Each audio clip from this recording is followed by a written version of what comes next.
सभी को प्रणाम। आरंभ करते हैं आज का स्वाध्याय। उससे पूर्व दो पॉइंट्स में यहाँ पे क्लियर करना चाहती हूँ। एक तो कल हम मूर्धाय पे हम लोग गैस कर रहे थे कि क्या है। तो डॉक्टर साहब से मैंने चर्चा करी थी, तो उन्होंने कहा ये सेंटर ऑफ ब्रेन, माइंड, मतलब माइंड, मन तो आप देख नहीं सकते, तो ब्रेन का ये वाला पार्ट, सेंटर, उसको कह रहे हैं मूर्धा। और दूसरी बात, ये कंफ्यूजन था जब से ये वाला पार्ट पढ़ना शुरू किया था कि इसमें पवित्रीकरण पहले क्यों नहीं दिया है, न्यास का तरीका फर्क है, आगमर्षण हम लोग नॉर्मली नहीं करते अपनी संध्याओं में। तो बताया डॉक्टर साहब ने कि ये जो संध्या है ये संभवतः शास्त्रों के अनुसार होगी। जो वेदों में कई प्रकार की संध्याएं दी हुई हैं, प्रत्येक वेद में अलग अलग प्रकार की संध्याओं का वर्णन है। और ये संध्या जो गायत्री के लिए दी गई होगी, वो गुरुदेव ने शास्त्रों से ली है, जो पहले से उसमें लिखी हुई है, बताई गई है पहले से। और जो हम षटकर्म करते हैं वो गुरुदेव की बनाई हुई संध्या है। उसका जो है उल्लेख चेतना की शिखर यात्रा में आता है। वो तो मैंने पढ़ा है, पर मुझे ये नहीं पता था कि गुरुदेव ने इसमें क्या लिखा और वो अलग कैसे है।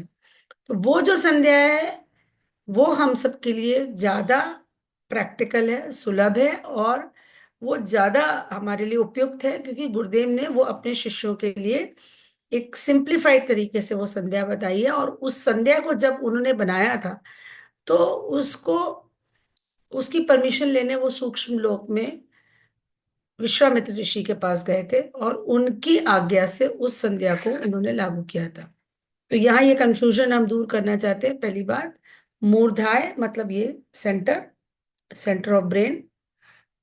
और दूसरा कि ये संध्या जो हम संध्या करते हैं अपने जप में, उससे अलग किस प्रकार है, वो इसलिए है। ठीक है, तो आइए आज का स्वाध्याय आरंभ करते हैं। सभी लोग कमर सीधी करेंगे, नेत्र बंद करेंगे, भूमध्य में उगते हुए स्वर्णिम सविता देवता का ध्यान, हृदय में गुरु चरणों का ध्यान, परम पूज्य गुरुदेव परम वंदनीय माता जी की दिव्य उपस्थिति में, उनके सूक्ष्म संरक्षण में आज के स्वाध्याय का आरंभ गायत्री मंत्र के साथ। ओम भूर्भुवः स्वः तत्सवितुर्वरेण्यं भर्गो देवस्य धीमहि धियो यो नः प्रचोदयात्। ओम गुरुर्ब्रह्मा गुरुर्विष्णु गुरुरेव महेश्वर गुरुरेव परब्रह्म तस्मै श्री गुरुवे नमः। तस्मै श्री गुरुवे नमः। तो ये न्यास की जो विधि है वो गुरुदेव ने यहाँ बताई है कि न्यास के लिए भिन्न भिन्न उपासना विधियों में अलग अलग विधान है कि कौन उंगलियों में काम में लाया जाए।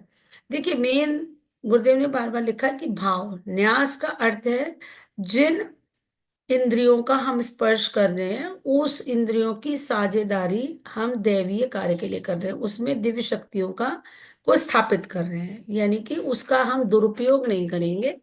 हम न्यास रोज करते हैं, लेकिन वाणी से कटु कटु वचन बोलते हैं,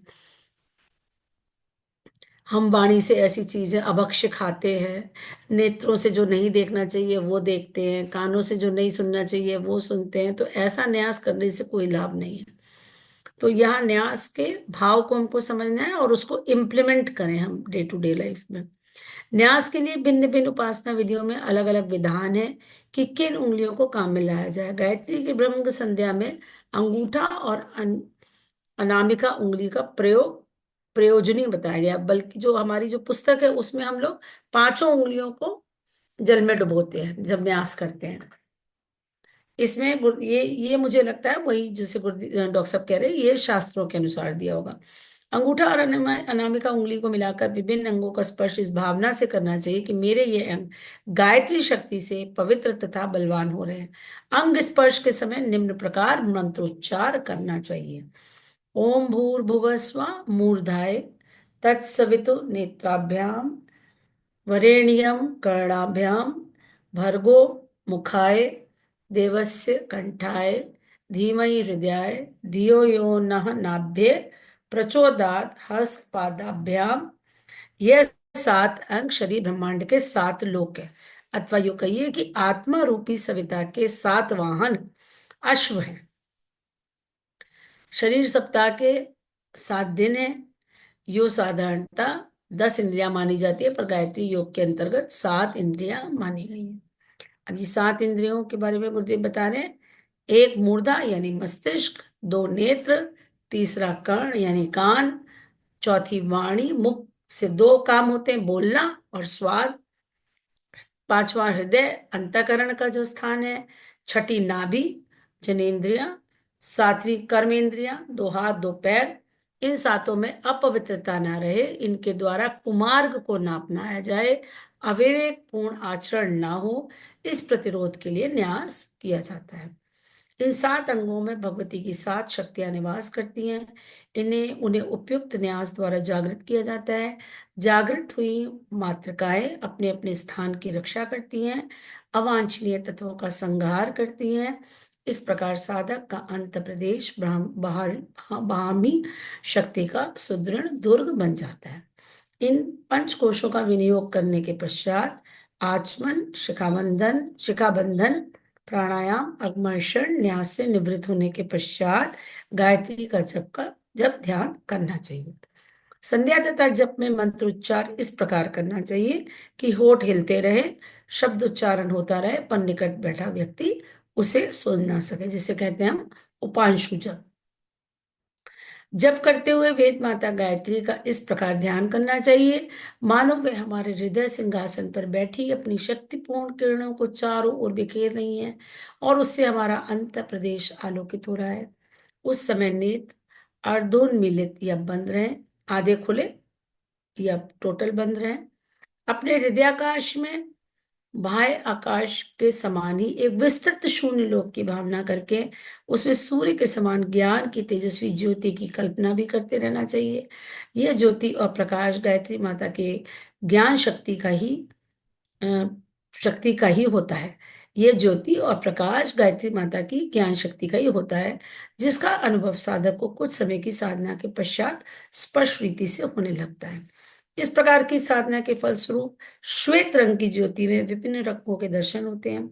इस प्रकार धीरे धीरे वह आत्मोन्नति करता हुआ निश्चित रूप से अध्यात्म के उच्च सोपान पर पहुंच जाता है। अब आगे गुरुदेव लिख रहे हैं, गायत्री का सर्वश्रेष्ठ एवं सर्वसुलभ ध्यान। मानव मस्तिष्क बड़ा ही आश्चर्यजनक, शक्तिशाली एवं चुंबक गुण वाला यंत्र है। आश्चर्यजनक इसलिए क्योंकि उसकी परतें धीरे धीरे खुलती हैं। जैसे जैसे आपका मस्तिष्क जागृत होएगा, वैसे वैसे वो और ज्यादा कैसा कहना चाहिए, एक्टिवेट हो जाता है और ज्यादा फंक्शनल हो जाता है। उसके जो असाधारण उसकी क्षमताएं हैं वो प्रत्यक्ष रूप से सामने आने लगती हैं। तो अभी क्या है, धीरे धीरे हम लोग उसको जागृत करते हैं। गायत्री साधना उसके लिए सर्वश्रेष्ठ साधना है, मस्तिष्क के डेवलपमेंट के लिए, उसकी फंक्शनल कैपेसिटी बढ़ाने के लिए। और ऐसा साइंस में भी बहुत कुछ उस पर रिसर्च की जा रही है और करी जा चुकी है। तो आश्चर्यजनक इसीलिए है क्योंकि हम उसकी शक्तियों से अभी उतने मतलब जानकार नहीं है, अनभिज्ञ है भी। शक्तिशाली है, चुंबक गुण वाला यंत्र है, अट्रैक्ट करता है, चुंबकीय गुण है उसके अंदर। उसका एक एक परमाणु इतना विलक्षण है कि उसकी गतिविधि, सामर्थ्य और क्रियाशीलता को देखकर बड़े बड़े वैज्ञानिक हैरत में रह जाते हैं। इन अणुओं को जब किसी विशेष दिशा में नियोजित कर दिया जाता है तो उसी दिशा में एक लपलपाती हुई अग्नि जिव्या अग्रगामी होती है। जिस दिशा से मनुष्य इच्छा, आकांक्षा, लालसा करता है, उसी दिशा में, उसी रंग में, उसी लालसा में शरीर की शक्तियां नियोजित होती है। ब्रेन होता है, वो कंट्रोल करता है पूरे शरीर को। तो अब उसमें जब उसमें देखा गया कि न्यूरॉन्स में जो अणु हैं, जो न्यूरॉन्स जो इकाई है, जो सेल है ब्रेन की, अब आपकी भावनाओं से कैसे कंट्रोल होता है। आप जो इच्छा करते हैं उसी के हिसाब से, इच्छा अनुसार वहाँ एक्टिविटी होती है, इलेक्ट्रिकल एक्टिविटी, फायरिंग कहते हैं, फायरिंग ऑफ न्यूरॉन्स।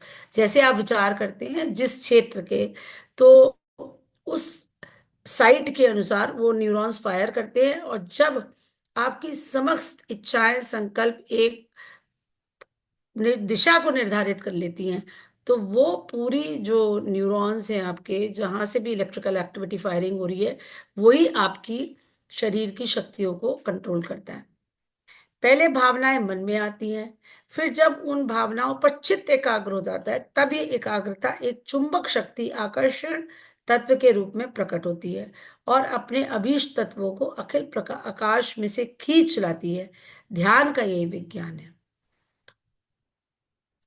पहले आपके मन में कुछ पर्टिकुलर भावनाएं आती हैं, और जब आपकी प्राण शक्ति भी उसमें जुड़ जाती है, चित्त चित्त एकाग्र हो जाता है, उसी पे फोकस होने लगता है, तब एक चुंबक शक्ति आकर्षण तत्व के रूप में प्रकट होती है, और अपने अभीष्ट तत्वों को अखिल आकाश में से खींच कर लाती है। ध्यान का यही विज्ञान है। इस विज्ञान के आधार पर प्रकृति के अंतराल में निवास करने वाली सूक्ष्म आदि शक्ति ब्रह्म स्फूर्णा गायत्री को अपनी ओर आकर्षित किया जा सकता है। उसके शक्ति भंडार को प्रचुर मात्रा में अपने अंदर धारण किया जा सकता है। डॉक्टर साहब, ये पहले वाला आप कुछ एक्सप्लेन करेंगे, विज्ञान इसका, ये पहले वाला जो मैंने पढ़ा, फायरिंग ऑफ न्यूरॉन्स जो बताई गई है। गुरुदेव कह रहे हैं, मानव मस्तिष्क बड़ा ही आश्चर्यजनक, शक्तिशाली एवं चुंबक गुण वाला यंत्र है। हमारे विचारों में चुंबकीय गुण होते हैं। ये आप सबने सोचा होगा, कभी मन में एक विचार आता है तो उससे संबंधित विचारों को वो अपनी ओर खींचने लगता है। गुरुदेव ने इसके लिए एक सिद्धांत दिया, और ये प्रैक्टिकल भी है। जैसे मान लीजिए, एक माँ अपने बच्चे को एक नए स्कूल में एडमिट कराने जाती है, तो उस स्कूल में वो बार बार बच्चे से कहती है, देखो अच्छे बच्चों से दोस्ती करना, अच्छे बच्चों से, पढ़ने वाले बच्चों से दोस्ती करना। हर क्लास में तीन तरह के बच्चे होते हैं, कुछ पढ़ने वाले होंगे, कुछ खेल कूद में मन लगाने वाले, और कुछ शैतानी करने वाले। तो आप निश्चित जानिए कि उस बच्चे की जैसी प्रवृत्ति होगी, उस ग्रुप में वो तत्काल जुड़ जाएगा, क्योंकि उसके विचारों में चुंबकीय गुण हैं। ये जो विचार हैं, इसमें चुंबकीय गुण है। ये आप एक तरह से और सीख सकते हैं। आपके मन में कोई एक विचार आ जाए, मान लीजिए आपने सोचा बैंक लूटनी है, तो आप तत्काल उसी से रिलेटेड विचारों को वो अपने निखिल ब्रह्मांड में से अपनी तरफ खींचने लगेगा। आपके मन में विचार आएगा, चलो किसी साइबर अपराधी से दोस्ती कर लेते हैं जो साइबर फ्रॉड कर लेता हो, या बैंक में अगर एक्चुअली चोरी करनी है तो कोई सुरंग खोदने वाले से दोस्ती कर लें, ताला तोड़ने वाले से दोस्ती कर लें, बैंक के कर्मचारियों को अपनी तरफ मिला लें तो आसानी हो जाएगी। तो जो जैसा विचार होता है, उस तरह के विचार अपने सजातीय विचारों को अपनी ओर आकर्षित करते हैं। गायत्री मंत्र के जाप का भी यही सिद्धांत है।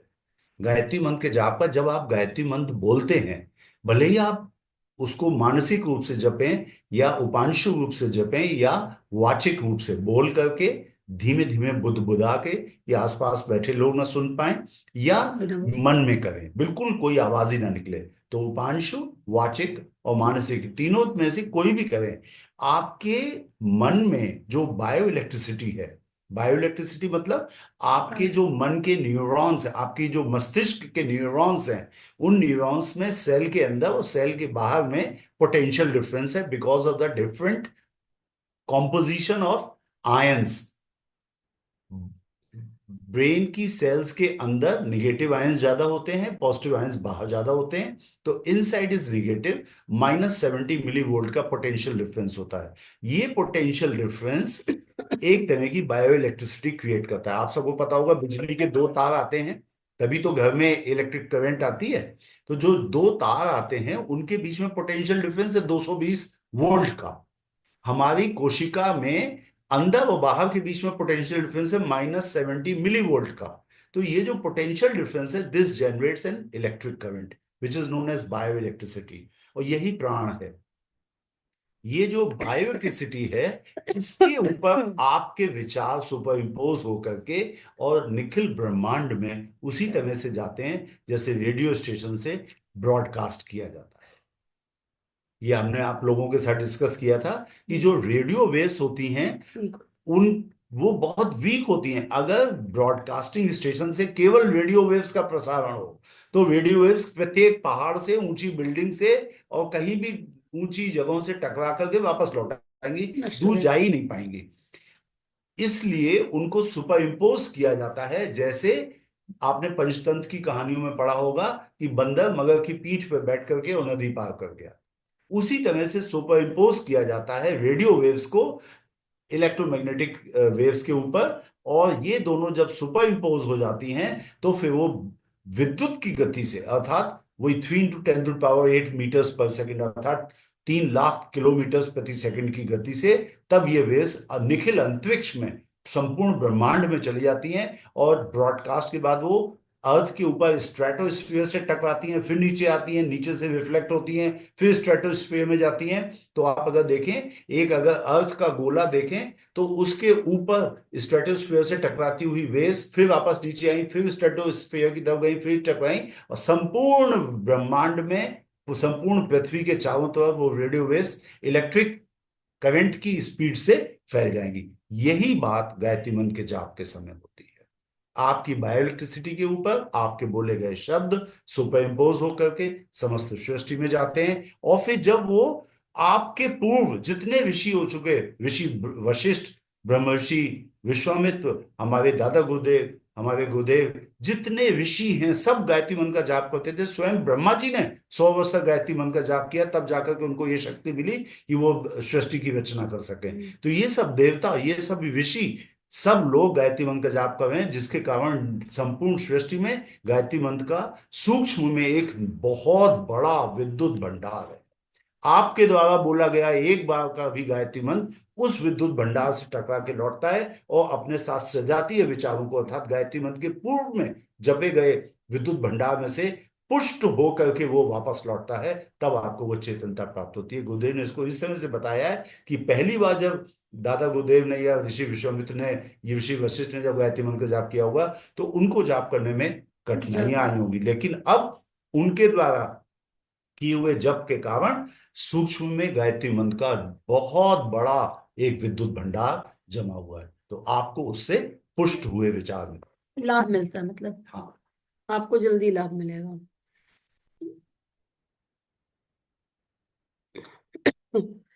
जप के समय अथवा किसी अन्य सुविधा के समय में नित्य गायत्री का ध्यान किया जाना चाहिए। एकांत कोलाहल रहित शांत वातावरण में के स्थान में स्थिर चित्त होकर ध्यान के लिए बैठना चाहिए। शरीर शिथिल रहे। यदि जप काल में ध्यान किया जा रहा है तब तो पालथी मारकर मेरुदंड सीधा रखकर ध्यान करना उचित है। यदि अलग समय में करना है तो आराम कुर्सी पर लेटकर या मसनद, दीवार, वृक्ष आदि का सहारा लेकर साधना करनी चाहिए। शरीर बिल्कुल शिथिल कर दिया जाए, इतना शिथिल मानो देह निर्जीव हो गया। इस स्थिति में नेत्र बंद करके दोनों हाथों को गोदी में रखकर ऐसा ध्यान करना चाहिए कि इस संसार में सर्वत्र केवल नीला आकाश है, उसमें कोई वस्तु नहीं, कहीं कोई वस्तु नहीं है। प्रलय काल में जैसी स्थिति होती है, आकाश के अतिरिक्त और कुछ नहीं रह जाता, वैसी स्थिति की कल्पना चित्र मन में भलीभांति अंकित कर देना चाहिए।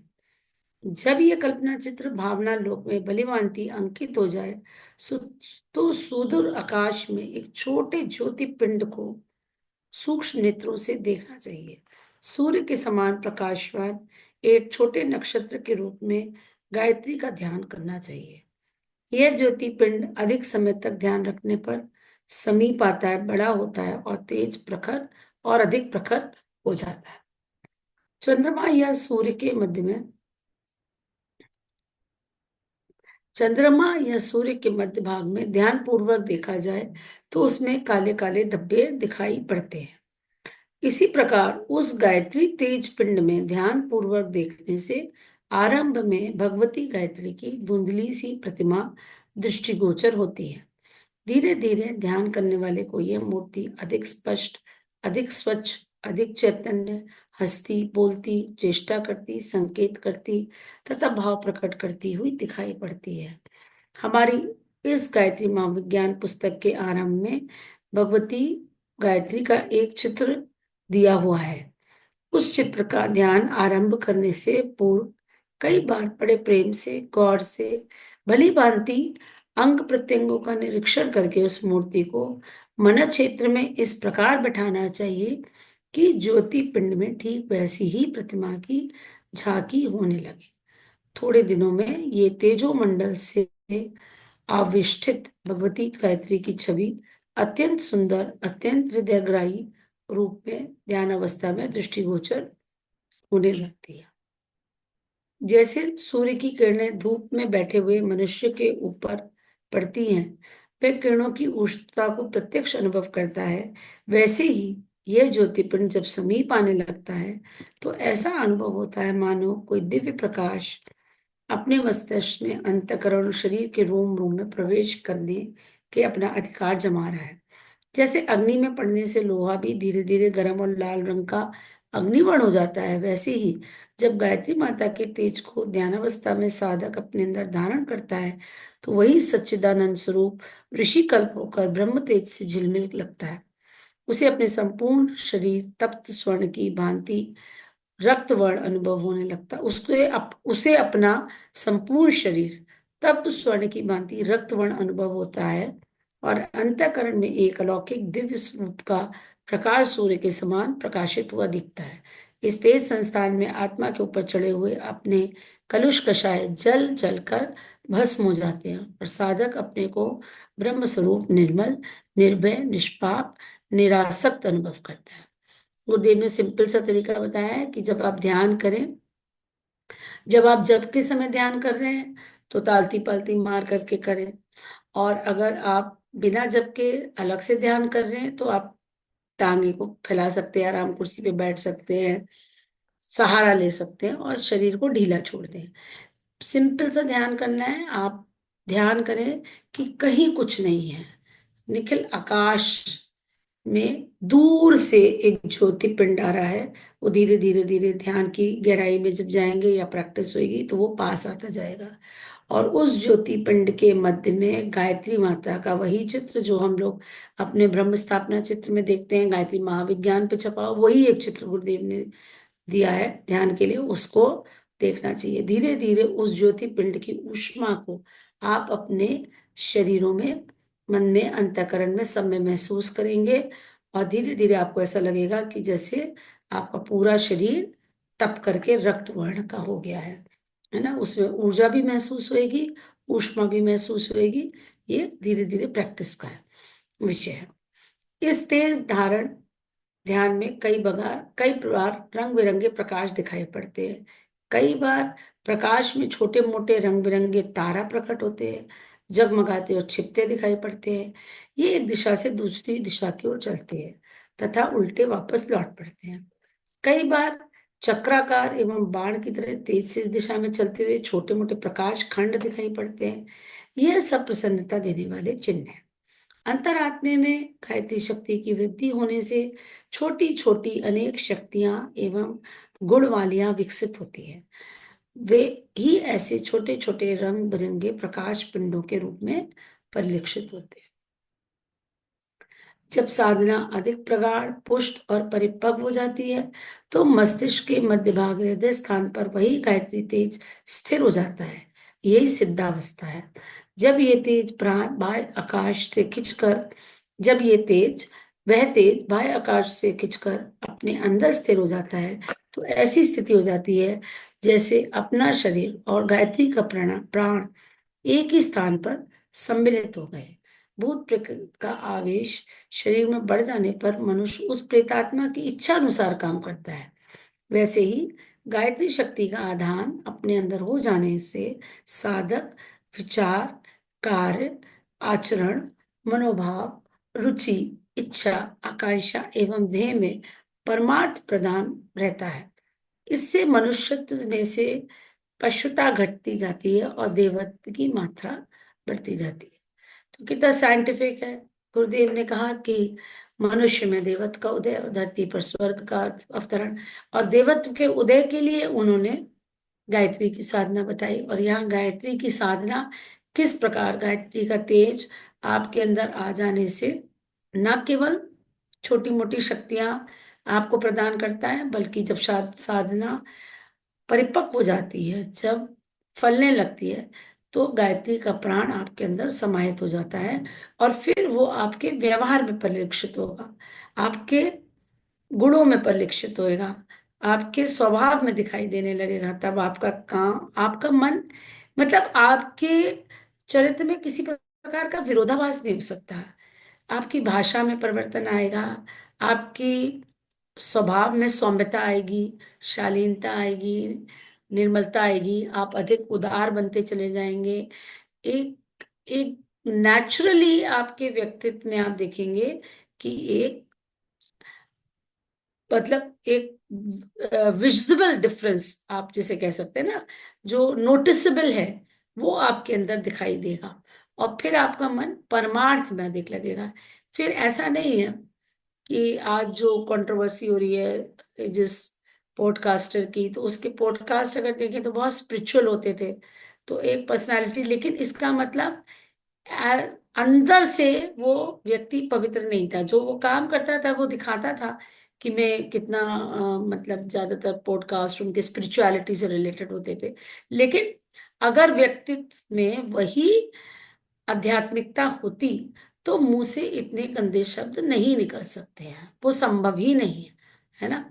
तो इसका मतलब जो अंदर की गंदगी है, वो गायत्री की साधना से किस प्रकार आपके अंदर की जो कालिमा है वो धुलाई होती है उसकी, ये गुरुदेव बता रहे हैं। और फिर आपके अंदर जो आपके विचार है, आचरण है, कार्य है, वो सब परमार्थ प्रधान हो जाते हैं ना।